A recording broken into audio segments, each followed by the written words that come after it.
just brings me back to this time that I was probably in like middle school, and I was looking at a plate of food. I was looking at a plate of food and I just was like, I don't know how to dose myself insulin for this plate of food. And and trying to do like all the math in my head and literally feeling like I needed the pencil and paper. All my other friends were just like, dang, right? Then little by little, it was like phone, calculator on the phone, amazing. And then CGM, that was like, what? Like, I can't even, it's hard to put into words, like, the difference that CGM truly made. I would tell people all the time it was the difference between surviving and living, just because I actually knew what my blood sugar was in my body and the direction that it was going.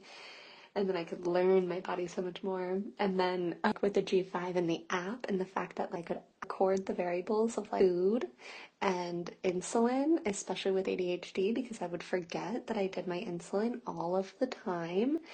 And that was really hard too, being on injections, because it was long-term insulin and short-term, and long-term would take at night or in the morning. And if you double up on that, that's super dangerous. So just being able to like have an app that was like actually tied with my blood sugar to just record that information, holy shit. When I got a pump and then like, the integration with DIY Loop was like, that was sleep. That's when I figured out what sleep was.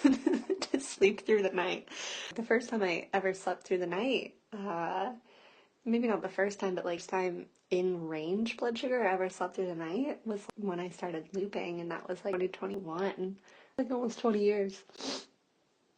That's crazy, wild.